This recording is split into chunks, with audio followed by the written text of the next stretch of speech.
नमस्कार बच्चों, कैसे हो आप सभी। आशा करता हूँ आप सभी मस्त होंगे, ज़बरदस्त होंगे। तो अपने पीछे क्लास में अपन पढ़ा था संख्याओं के बारे में, यानी कि संख्या पद्धति के बारे में पढ़ा था। आज भी अपन संख्याओं के बारे में कुछ शुरू किया था। आज अपन संख्याओं के बारे में पढ़ेंगे आगे। और देखिए, अपने पहले क्लास में प्राकृत संख्या पढ़ ली, पूर्ण संख्या पढ़ ली, और अब अपन सम संख्याएं, विषम संख्याएं, भाज्य, अभाज्य, सहभाज्य वगैरह पढ़ेंगे। और आपने पीछे क्लास नहीं देखी है तो आप हमारे चैनल पे जाकर देख सकते हैं, या यहाँ आई बटन पे भी जाकर देख सकते हैं। चलिए अपन शुरू करते हैं। पहले ये अपना सम संख्या, सम संख्याओं के बारे में बात करते हैं। सम संख्या होती क्या है? सम संख्याओं का मतलब ये है, देखिए, जिस किसी भी संख्या में अगर दो का भाग जाता है, दो का भाग जाएगा, वो सब क्या होगी? सम संख्या होगी। जिसका एक ही अंक क्या होगा? अपन लिखते हैं ऐसी संख्या जिनमें दो का भाग पूरी बार जाए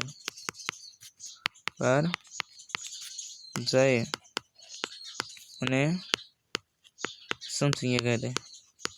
ठीक है, सम संख्या कहते हैं। जैसे देखो, जैसे अपन बोल सकते हैं 8, 4, 12।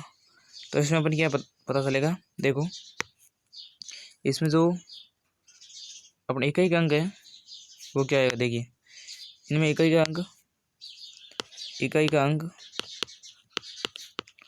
का अंक 0, 2, 4, 6, 8, ये इनमें इकाई अंक रहेगा।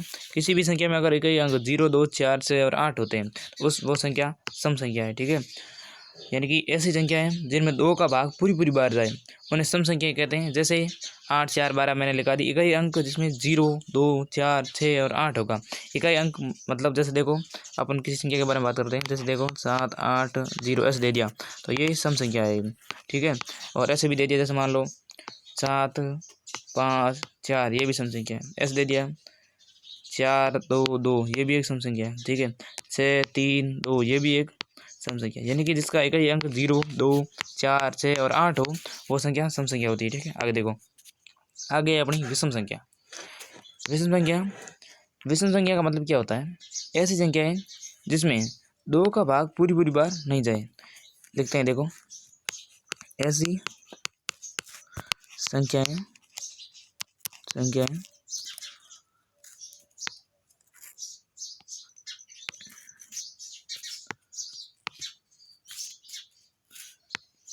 लिखता हूँ, ऐसी संख्याएं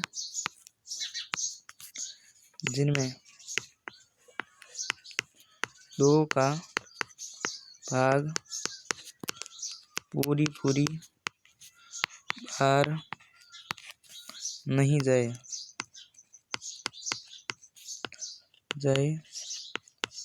उन्हें क्या बोलते हैं? विषम संख्या बोलते हैं, विषम संख्या कहते हैं। ठीक है, विषम संख्या कहते हैं। विषम संख्या ऐसी संख्या है जिनमें दो का भाग पूरी बार नहीं जाए। जैसे देख लो, जैसे देखो, अपना 3 है, 5 है, 7 है, 9 है, 11 है। ठीक है, ये सभी क्या है? विषम संख्या है। इसमें क्या होगा? देखो, इकाई अंक आएगा ना, वैसे आएगा 1, 3, 5, 7, 9,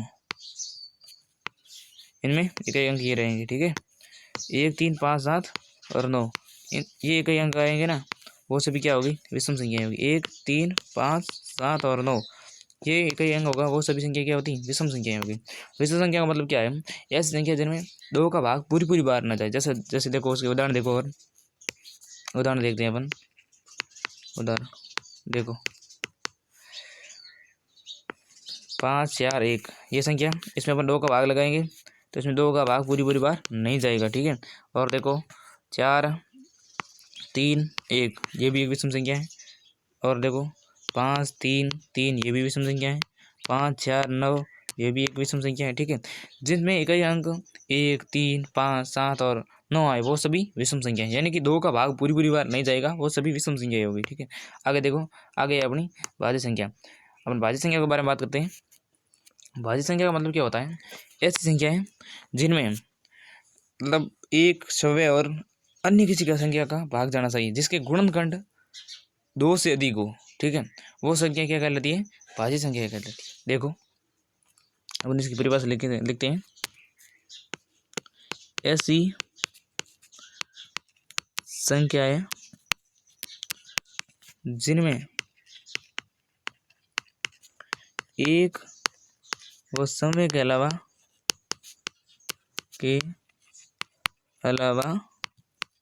अन्य संख्या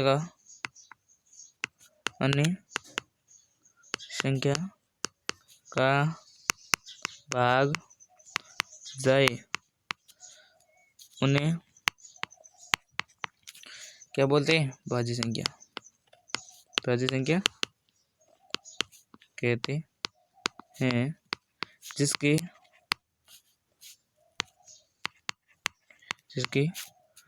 2 से अधिक गुणनखंड हो।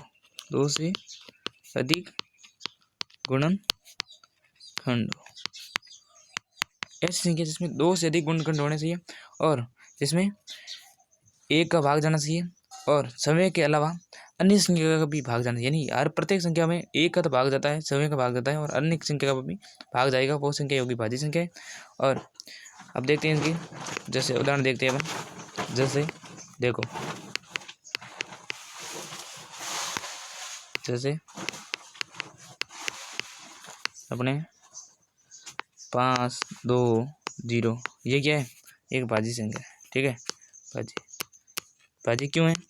क्योंकि इसमें देखो 2 का भाग जा रहा है, इस खुद का जा रहा है और 1 का जा रहा है, और भी कई संख्या को 4 का भाग जाएगा और 10 का भाग जाएगा, इनमें इन संख्याओं का भाग जाएगा। ठीक है, और देखते हैं अपना उदाहरण 5, 7, 2 ये भी एक भाज्य संख्या है, क्योंकि देखो इसमें 2 का भाग जाएगा और खुद का जाएगा, 1 का जाएगा, और अपन इतना ही देखना है, आगे तो अपने को देखना ही नहीं है। ठीक है, आगे देखो और अपन कुछ उदाहरण देखते हैं।